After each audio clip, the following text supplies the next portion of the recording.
in all these circumstances, has Nnamdi Kanu done anything that is almost 1% of what is going on in the rest of the country?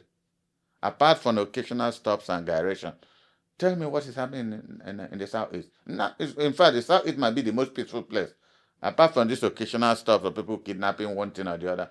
And they do it as a result of, protest on Nnamdi Kanu. There's a pretext to commit crime because Nnamdi Kanu is held.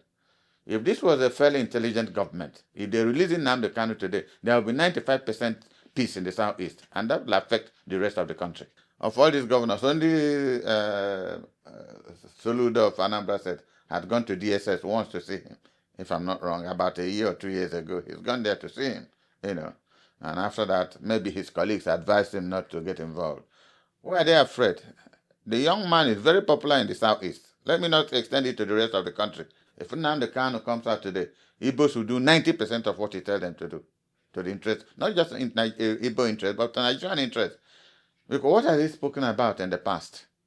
Mistreatment of his people. And if it continues and the rest of the country don't want the Igbos, then let them allow them go. This is the summary of what he's saying. You can't be shorter than me and be taller than me at the same time. This is the summary of Nnamdi Kanu's theory. So he didn't start today. Hazurike has done the same thing. There's so many other people. It was the concept of Odumegwu Ojukwu himself. If you don't want your people, then let them go. And as you know, when people talk of let them go, it appears if we are packing our luggage and going. Look at the contiguity. Look at Nsukka and Benue. There's no place anybody is going. It's the same country. The same marketing, the same. So much of intermarriages has taken place. All we're saying that there is no governance. The summary is that there is no governance. That's what is causing all the problem. The problem of corruption has become both phenotypically and genotypically specific. That's nothing. It's a genetic problem now.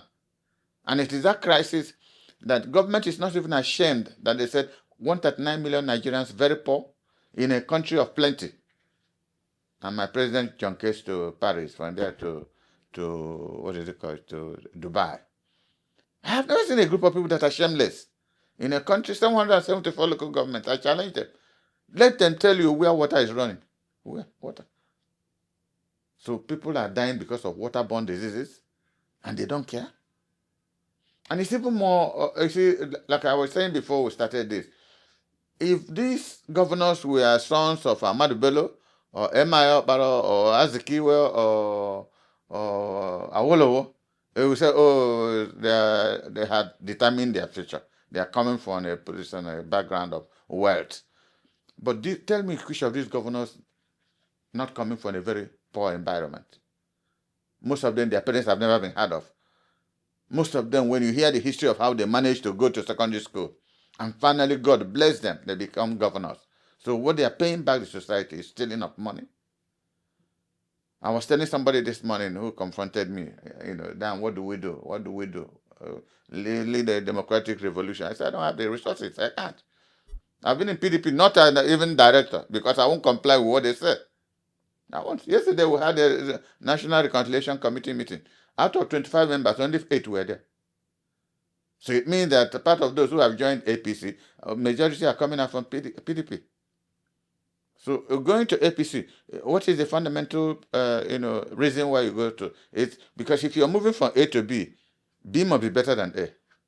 So what has APC done that should be exciting to anybody to want to leave PDP? Because PDP has a track record under Obasanjo that was debt relief that saved millions of lives in this country. Since then, what has happened? 8 years of Muhammadu Buhari was a disaster in this country. I said it on this channel and other channels, even when he was in government. It was a disaster. There was no governance. And this president, when he was campaigning, said he was going to continue from where Buhari stopped. He's now seen the true nature of where Buhari stopped. How beautiful where Buhari stopped is for the rest of the country. Isn't that a tragedy? In 21st century Nigeria, with everything God has given us, we don't know where we are beginning and where. If you don't know where you're starting, how do you know where you're going? And we take it as a matter of routine. Nothing is going. It's in our case, they say, let's leave it for God. So we are the only people God created. If we decide to be foolish, then He will be foolish with us. That is still a battle of the continuation of the Nigerian Civil War. The war has not ended. I think it was on China's TV. They had an interview. Like I said, the day Nnamdi Kanu is released is the end of the Nigerian Civil War. And that will be the day the Southeast starts being integrated into the rest of the country. Look at insecurity everywhere. So is this government enjoying insecurity? That their citizens are being killed? Like you were saying something earlier on. Why are our governors in the South not interested? Because the boy will overwhelm everybody. It will be an MI Okbara. You know, the people worship the name Nnamdi Kanu in the Southeast because he represents the summary of their struggle from before the Civil War, and thereafter. That's how they look at him. You know? I have stopped going to court because each time I come to court to join him, both of us start crying. And I feel very emotional about it. You know? He's a very brilliant young man that this government is wasting. Would have been a benefit for the rest of us in this country, but this is where we are. This is where we are.